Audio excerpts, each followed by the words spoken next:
저는 서울에서 적잖은 크기의 주점을 운영하는 40대 후반의 여성입니다. 저는 아는 언니의 소개로 지금의 주점을 적자는 금액에 인수했었습니다. 인수 초기엔 장사가 잘 됐습니다. 이 일대 주점치고는 물도 좋아서 손님도 제법 많았습니다.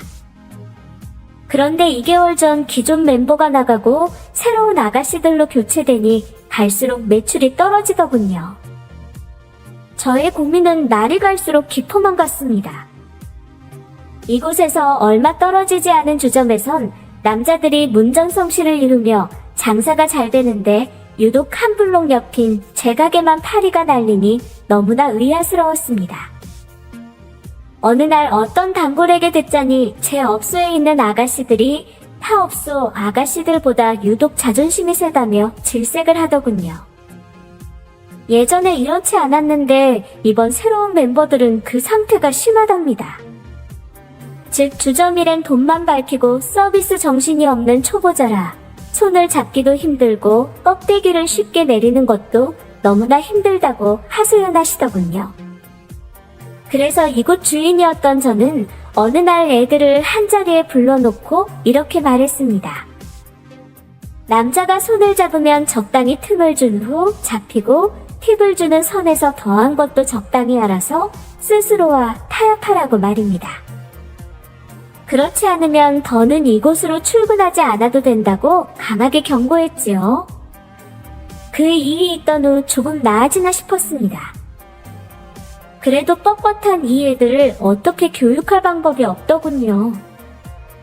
그렇다고 모조리 자를 수도 없었습니다.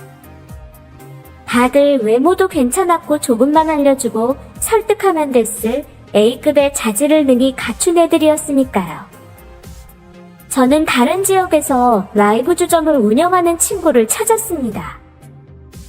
그 친구네 가게는 장사가 너무 잘 되더군요. 이곳은 물이 그다지 좋지는 않았으나 그렇게 좋지 않은 물임에도 남자들은 이것도 괜찮다며 해에 웃더니 하마들에게 지갑을 마구마구 열었습니다. 솔직히 그 모습을 보는데 적자는 자존심이 상하더군요. 세상에 우리 애들이 뭐가 아쉬워 저러는지 참으로 탄식만 흘러나왔습니다. 저는 이 같은 고민을 이 친구에게 솔직하게 털어놓았더니 그 친구가 아는 동생을 소개해 주겠다더군요. 막말로 가게에 저렴하게 보이는 애 하나만 있어도 생태계가 급속도로 바뀐다나 뭐라나. 어쨌건 저는 그 친구 소개로 어느 아가씨를 소개받아 3일 뒤부터 함께 일했습니다. 걔는 이곳 음지에서 일한 경력은 10년이며 그래도 남자를 잘 구슬려 지갑을 10개 만들더군요. 성격도 되게 싹싹했고 무엇보다 남자들이 너무나 좋아하는 외모를 지녔었습니다. 애교도 많았지요.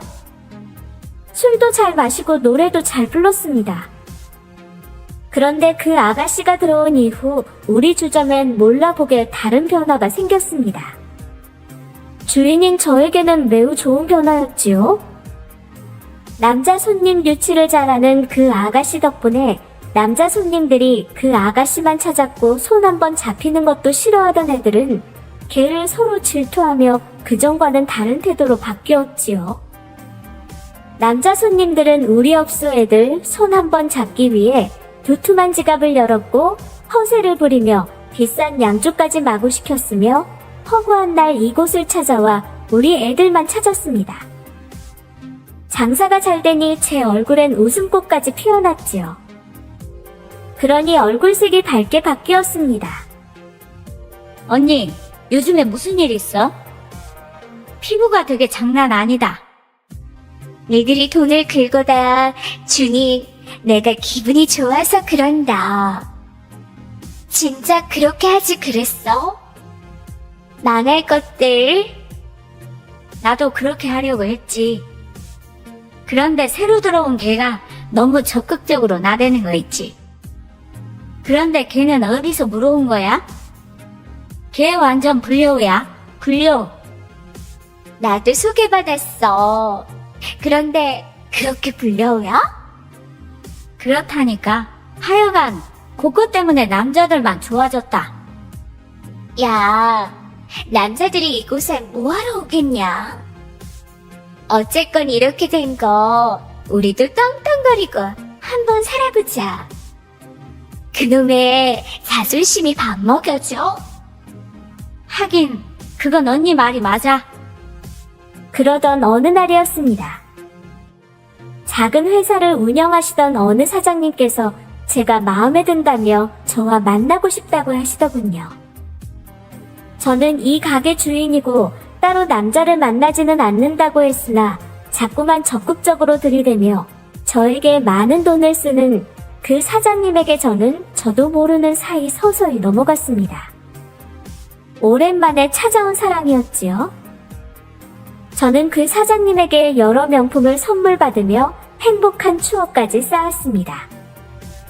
그 사장님은 조강지처가 있었으나 저에게는 진짜 사랑이라며 평생 자기와 즐거운 추억만 쌓자고 달콤하게 속삭이더군요. 저는 제가 사랑에 빠졌다는 것을 인정하기 싫었으나 이는 명백한 사실이었습니다. 그러던 어느 날이었습니다. 저는 제 생일이었음에도 저를 챙겨주지 않고 자꾸만 본처에게 가겠다는 사장님께 서운함을 느꼈습니다. 물론 잘 알고 있습니다.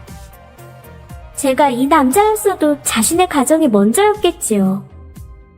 그래도 머리론 그걸 잘하는데 정작 마음으론 그게 잘 안 되더군요. 이게 여자입니다. 그 일로 저는 사장님과 크게 싸웠고 너무나 서러워 울었습니다.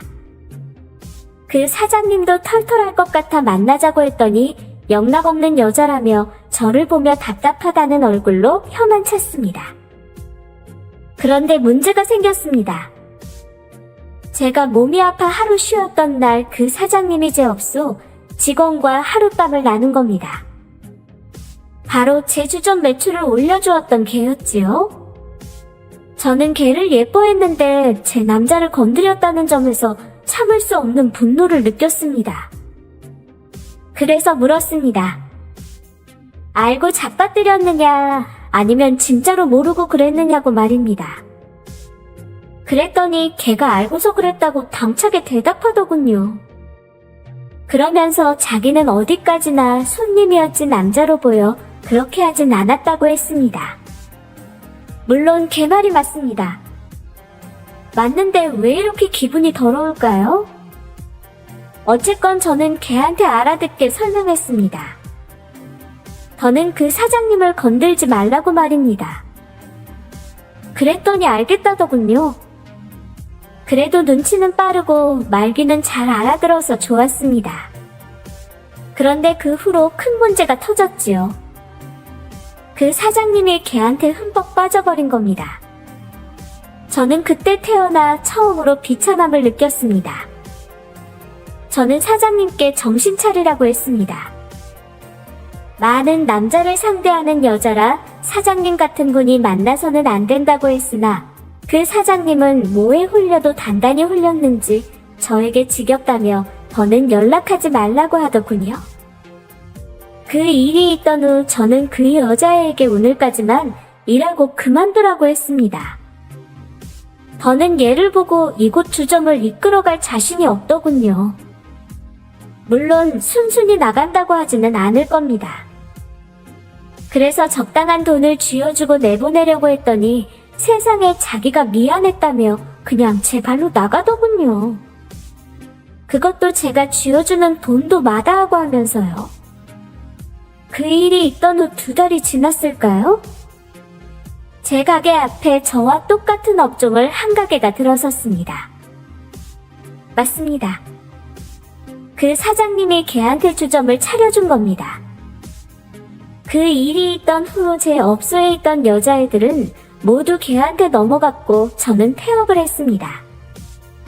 그것만 생각하면 기분이 좋지는 않습니다. 어쨌건 그 후로 저는 하는 일 없이 빈둥거리다가 빈털터리가 되어 뭐라도 해야겠다 싶었는데 세상에 모르는 번호로 연락이 오더군요.